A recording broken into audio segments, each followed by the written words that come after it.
The emergency klaxons aboard Galactic Nursery Station Epsilon weren't supposed to sound like this. Station Director Helena Martinez had heard every drill and miner alert in her 15 years of service, but this bone-deep wail made her blood run cold. The artificial gravity was fluctuating, and the emergency lights cast purple shadows across her office walls. Status report. She barked into her comm unit, already sprinting toward the nursery wings. The response came in fragments, broken by static. Multiple system failures. Life support compromised in sectors 3 through 7. Temperature dropping in the predator nurseries. Helena's heart clenched. The predator nurseries house the most vulnerable young of the galaxy's apex species whose parents had only recently begun trusting humans with their care, after centuries of keeping their cubs, kits, and pups hidden from all other races. Deploy all available staff to the nurseries, she ordered, her voice steady despite the fear churning in her gut. Priority 1 is protecting the young. Execute Emergency Protocol Theta. The station's curved corridors blurred past as she ran. Behind the reinforced walls of each nursery wing, the future generations of a dozen predator species were at risk. Species that could tear a human apart in seconds. Species that had chosen to trust humanity with their most precious treasures. She reached the first security door just as Dr. Kai Chen, her chief xenobiologist, arrived from the opposite direction. His usually immaculate uniform was wrinkled, and his eyes were wide with concern. "The Surrection Wing is the most critical," he reported, falling into step beside her. "Their young can't tolerate temperature variations like this. We have 8 cubs in there." The Surrections, massive, scaled hunters who had only agreed to join the Galactic Union after witnessing humanity's unique approach to protecting the young of other species. Their trust was as fragile as it was precious. The nursery wing's entrance hissed open, revealing chaos. The specialized environmental fields were failing, creating pockets of varying temperature and pressure. 2 human caregivers were already inside, their movements swift but careful as they gathered the whimpering Suraxian cubs. Director Sarah Wong, one of the senior caregivers, called out. She had 3 cubs huddled against her chest, their diamond-hard scales glinting in the emergency lights. "The backup systems aren't responding. We need to move them, but the safe transport pods are offline." Helena made a decision that would either save their charges or destroy decades of diplomatic progress. "We carry them ourselves. Body heat and direct contact. Like our own." Kai's eyes widened. The Surrection Council specifically prohibited. "We don't have a choice." Helena cut him off, already moving to help Sarah. "Our ancestors didn't become apex predators by letting young die on their watch." The cubs were heavy, their scales sharp enough to draw blood through the protective uniforms. But as Helena lifted 2 of them, something remarkable happened. Instead of thrashing in fear at her touch, they pressed closer, their multifaceted eyes fixing on her face with ancient recognition. Predator recognizing predator, but also protector recognizing protector.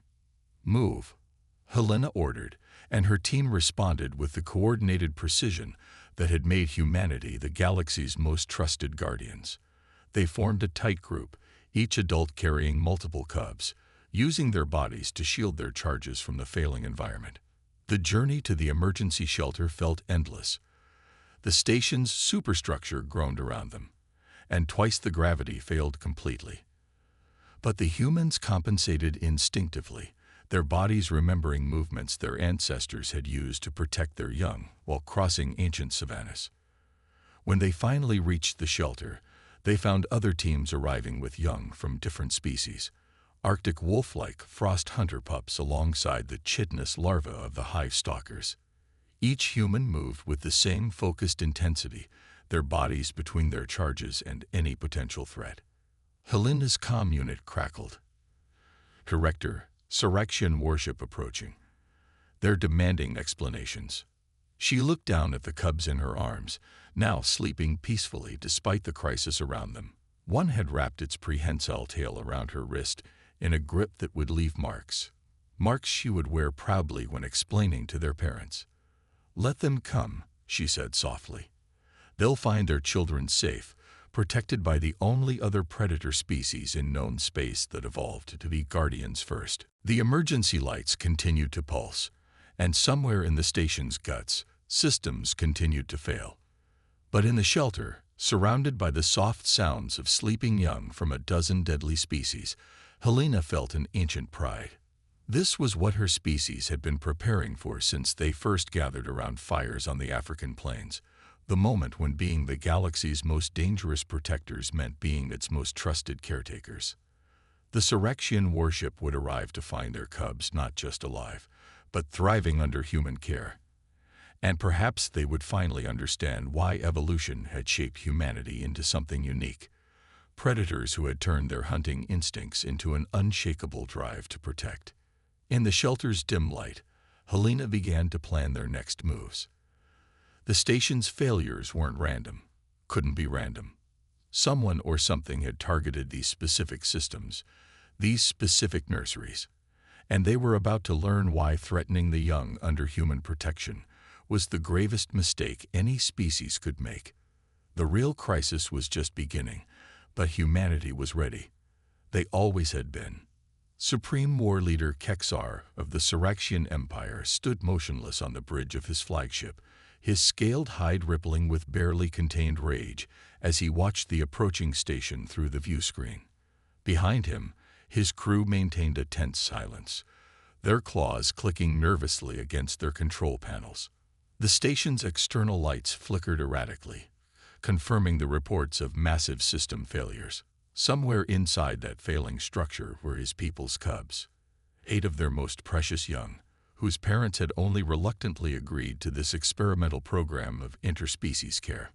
Landing bay detected, his navigation officer reported. Still operational, but barely. "Take us in," Kexar ordered, his translator struggling to convey the complex harmonics of his native speech. "Prepare boarding parties. If any harm has come to our young." He left the threat unspoken. It didn't need saying. Every Syraxian knew that their species had risen to prominence through the fierce protection of their young. To trust them to aliens, even humans, with their curious reputation, had been a controversial decision. The docking procedure was rougher than usual, the station's guidance systems clearly compromised. As soon as the seals were secure, Kexar led his team into the station, their weapons ready but not drawn. They were met by a single human, the station's director, according to her credentials. Supreme War Leader Helena Martinez greeted him, showing no fear despite being dwarfed by the Syraxian boarding party. "Your cubs are safe. I can take you to them immediately." Kexar studied her carefully. There were marks on her uniform, tears from Syraxian scales, and fresh bandages visible at her wrists. She had handled the cubs directly, something strictly forbidden by the care protocols. "Explain," he demanded as they moved through the corridors. "Why were the safety protocols violated?" "Because following them would have meant losing your children," Helena replied simply. "When the environmental systems failed, we had a choice: maintain protocol and watch them suffer, or trust in what we are." "And what are you?" Kexar's secondary breathing vents flared with irritation. They reached the emergency shelter before she could answer. Inside, Kexar froze at the sight before him. The cubs were not in isolation units as protocol demanded. Instead, they were clustered together with young from other species, surrounded by human caregivers who maintained physical contact with their charges. One human was actually sleeping, 3 cubs draped across her lap. Most shocking of all, the cubs were calm, happy, even. They showed none of the stress behaviors Kexar had expected after such a crisis. As he watched, one of the cubs awoke and chittered in distress. The nearest human responded instantly, not with technology or prescribed procedures, but with a deep rumbling sound from their chest, a sound disturbingly similar to a Syraxian parent's comfort call. The cub settled immediately. "We are what evolution made us," Helena said quietly, watching Kexar's reaction. "The first predators to turn the hunt itself into protection. We don't just guard the young in our care. We become their temporary pack, their clan, their pride. A memory stirred in Kexar's mind.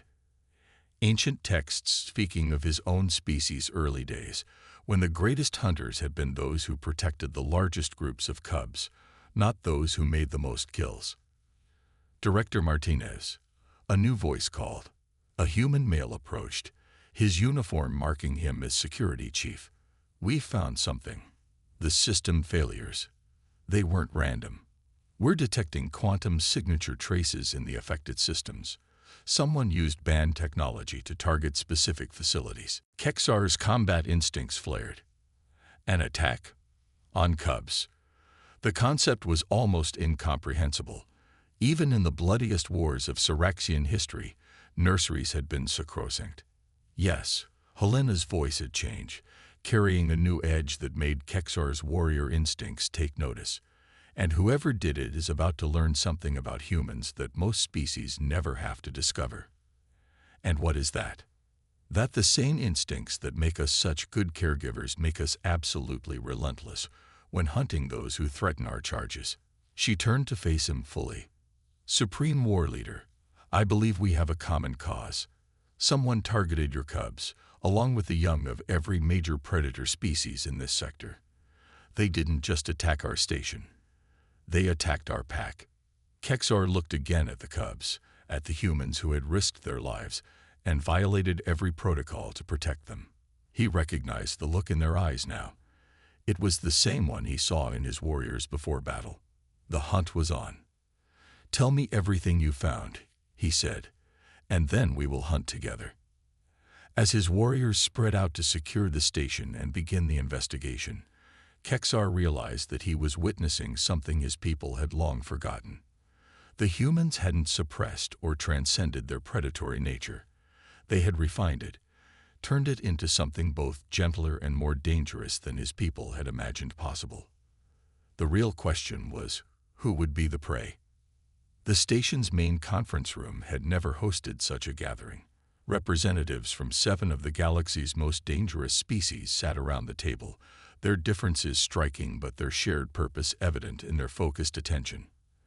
At the head of the table, Helena Martinez stood beside Supreme War Leader Kexar, displaying the evidence they'd gathered.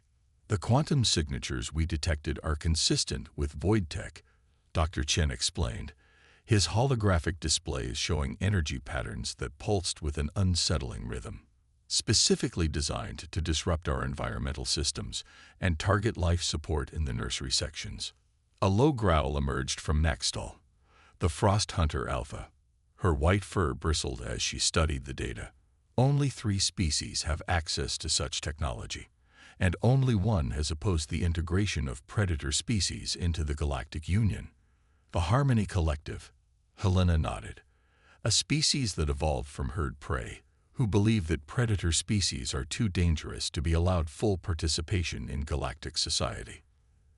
They fear what they don't understand. Kexar's scales shifted in a pattern of contempt. But attacking cubs, even for them, this seems extreme. The room fell silent as Security Chief James Rodriguez entered, his expression grim but triumphant. We found something in the quantum residue, a signature we didn't expect. He uploaded new data to the display. There are traces of human DNA in the attack pattern. The predator representatives tensed, some reaching instinctively for weapons. But Helena remained calm, her eyes narrowing as she studied the data. Not just any human DNA, she said softly. It's degraded, but the pattern is clear. This came from the Perseus research station, the one that went dark 3 months ago after claiming they'd made a breakthrough in human evolutionary psychology. Understanding rippled through the room.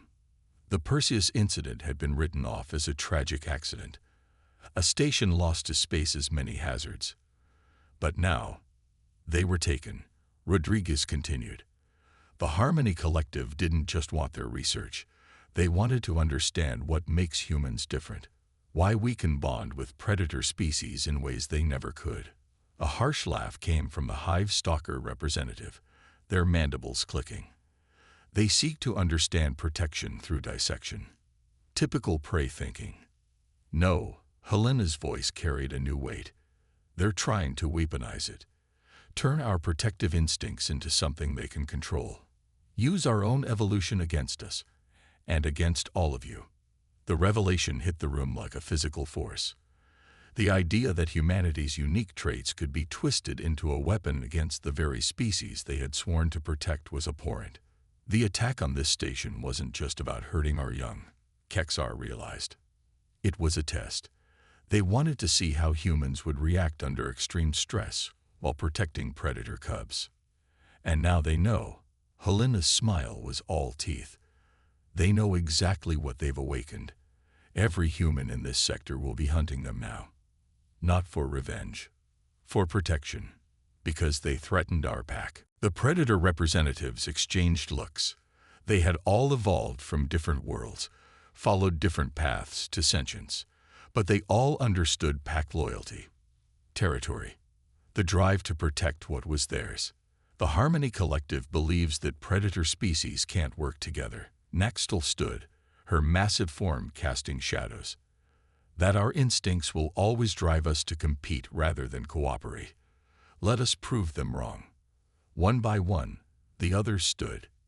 Ancient enemies, rivals for resources and territory, united by something deeper than competition. The humans had shown them a different way, not by denying their predatory nature, but by channeling it into protection. We'll need to move quickly, Rodriguez said. Now that their test is complete, they'll analyze the data and adjust their plans. We need to find the Perseus survivors before. A new alarm cut through the room. Not the previous catastrophic wail, but something more focused, more urgent. Multiple ships dropping out of FTL, the station's AI reported. Harmony Collective signatures detected. They're on an attack vector. Helena's expression shifted to something ancient and dangerous, something that reminded every predator species in the room that humans had once hunted prey across entire continents, never stopping, never tiring, until their quarry finally fell. They want to see humanity's protective instincts. She looked around the room, meeting the eyes of each representative. Let's show them what happens when the galaxy's apex predators hunt together. The plan came together with the swift efficiency of a pack that had hunted together for generations. Each species knew its strengths, its role. And at the center, the humans moved with a focused intensity that made their previous actions seem tame. The Harmony Collective was about to learn that there was something far more dangerous than a predator protecting its own young. A predator protecting all young, everywhere, forever. The void between stars erupted with energy as the Harmony Collective's fleet emerged from FTL. Their ships moved with the coordinated precision of a herd, dozens of sleek vessels arranged in defensive formations. They had expected resistance. They had prepared for predator aggression. They weren't prepared for what awaited them. Interesting, Supreme War Leader Kexar observed from the bridge of his flagship. They don't recognize the formation we're using. Helena Martinez stood beside him, her eyes fixed on the tactical display. Around the station, ships from 7 different predator species had arranged themselves in a pattern that would have seemed chaotic to most observers. But to a human, to any pack hunter, it was instantly recognizable. Because it's not a military formation, she said softly. It's a hunting pattern. One our ancestors used on the savannas of Earth, adapted for space warfare by your tactical eye. The Harmony Collective's lead ship transmitted a message, its tone carrying the nervous energy of prey facing multiple predators. This station has been declared a hazard to galactic stability. Stand down and prepare for inspection. Helena's response was calm, almost gentle. We know about Perseus Station. We know what you did to our people. And we know what you're trying to do with their research. A pause then. The greater good requires sacrifice. Predator species cannot be allowed to. You misunderstand. Helena interrupted. This isn't a negotiation. This is a hunting ground. And you're surrounded by the greatest hunters in the galaxy, united by something you never bothered to understand. The collected ships began to shift, trying to maintain their defensive formation as they realized the true nature of their situation. but they were already caught in the trap. Frost hunter ships emerged from hiding in the system's debris field, their ice-white hulls blending perfectly with the frozen fragments until the last moment. Hive stalker vessels that had been mimicking space debris powered up, their organic technology pulsing with deadly intent. And from the station itself, smaller craft piloted by human predator teams launched in perfect coordination. Now, Helena commanded, and the hunt began. The battle that followed would be studied in military academies across the galaxy for generations. The predator species didn't fight as separate forces, but as a single hunting pack. Surrection warships herded enemy vessels into killing zones where Frost hunter ships waited. Human pilots flew interference, their smaller craft dancing between capital ships with the same instincts that had once let their ancestors run down prey on foot. But it wasn't just about combat. While the main fleet engaged the collective, a joint strike team led by Security Chief Rodriguez slipped through the chaos toward a specific target. Their command ship's quantum signature matches the one from Perseus Station, Rodriguez reported from his assault craft. They're keeping the survivors there, probably studying them even now. Helena's hands clenched on the tactical console. Get our people out. Show them what humanity's protective instincts really mean.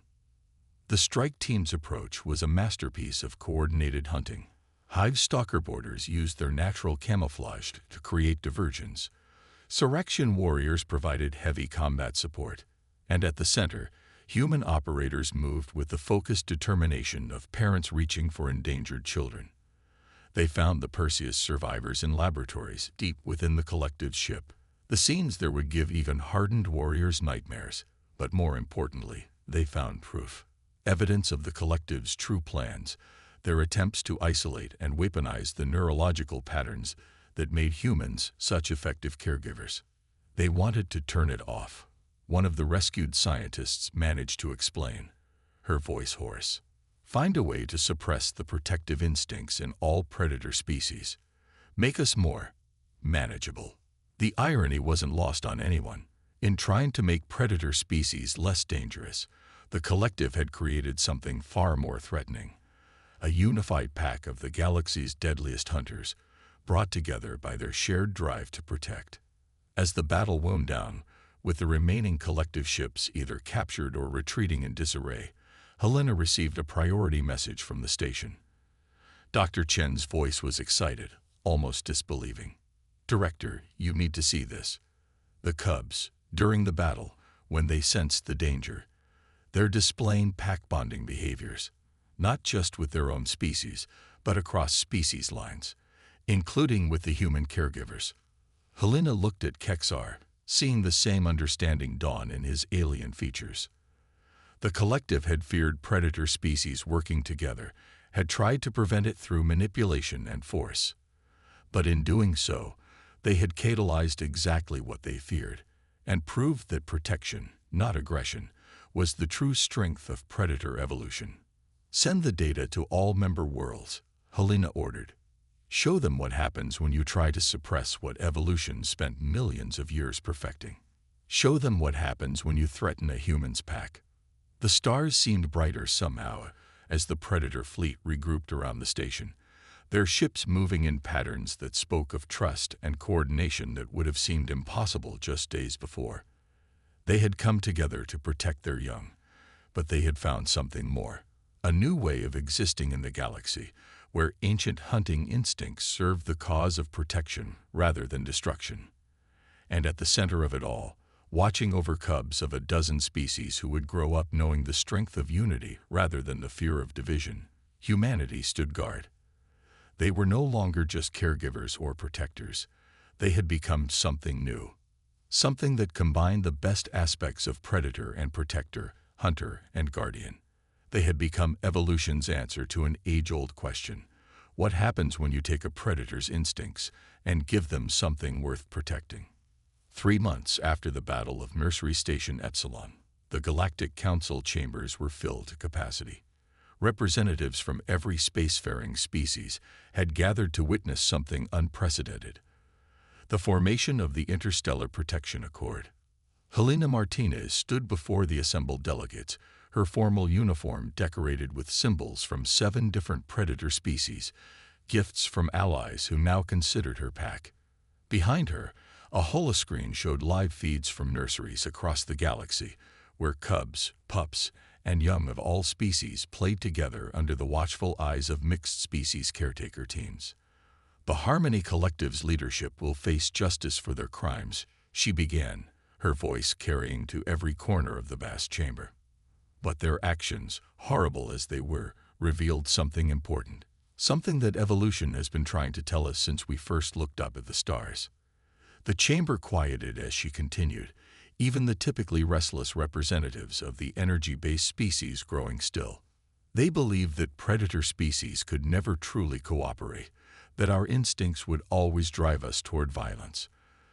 They saw humanity's ability to protect and nurture the young of other species as an aberration, something to be studied, controlled, and ultimately eliminated. Supreme War Leader Kexar, now bearing the additional title of First Guardian of the Accord, stepped forward. They failed to understand that evolution is not just about tooth and claw. It is about adaptation, about finding new ways to survive and thrive. The humans showed us that our predatory instincts could serve a greater purpose. A soft chittering sound drew attention to the chamber center, where something remarkable was taking place. A human caretaker sat cross-legged on the floor, surrounded by young from 5 different species. Among them was a Syraxian cub who had just successfully shared a toy with a frost hunter pup, something that would have been unthinkable months ago. The research stolen from Perseus Station proved what we had already discovered through experience, Helena continued. Human neural patterns don't suppress predatory instincts, they redirect them. We didn't evolve away from being hunters. We evolved to hunt for our charges rather than hunting them. The holoscreen shifted to show footage from the battle, but not of the combat. Instead, it showed the aftermath. Predator species working together to rescue the Perseus survivors, to protect the station's young, to create something new from the ashes of conflict. The Harmony Collective wanted to make the galaxy safer by eliminating what they saw as a threat. Instead, they helped create its greatest defense. Helena's voice filled with pride. The Interstellar Protection Accord isn't just a treaty. It's a recognition of what we can become when we understand that the strongest instincts can be used for the strongest protection. The chamber's AI indicated that the vote was ready. One by one, representatives from across the galaxy registered their decisions. The predator species were unanimous in their support, their own young already benefiting from the new understanding that had emerged. But the real surprise came from the traditionally neutral species, and even some former allies of the Harmony Collective, who had seen something in recent events that changed their perspective. The final tally appeared above the chamber, overwhelming approval. As the chamber erupted in celebration, Dr. Chen approached Helena with a data tablet. "The latest results from the xenobiology study," he said quietly. "The cross-species bonding we observed in the nursery during the crisis. It's spreading. The young are developing neural patterns we've never seen before. They're learning to understand each other in ways we thought impossible." Helena watched the young ones playing in the chamber center. The human caretaker had started humming an old lullaby, and cubs from species that had evolved on different worlds, under different suns, were responding to the sound with the same contentment. "Evolution isn't finished with us," she said softly. "Any of us. The Harmony Collective thought they could control it, direct it. But evolution doesn't work that way. It follows the paths we choose through our actions, not our fears." Supreme War Leader Kexar rumbled in agreement. "They sought to make us less than what we are. Instead, they helped us become more than we ever imagined." The Accord would change the galaxy in ways even its architects couldn't fully predict. Nursery stations would become centers of cultural exchange, as well as caregiving. Predator species would discover that their hunting instincts, properly directed, made them uniquely suited for roles ranging from emergency response to scientific research. And humanity, the species that had shown the way, would continue to evolve alongside their allies. But perhaps the most profound change could be seen in that simple scene at the chamber center. young ones from species that had once feared each other, playing together under the watchful eyes of guardians who had learned to turn ancient instincts toward a future of protection rather than conflict.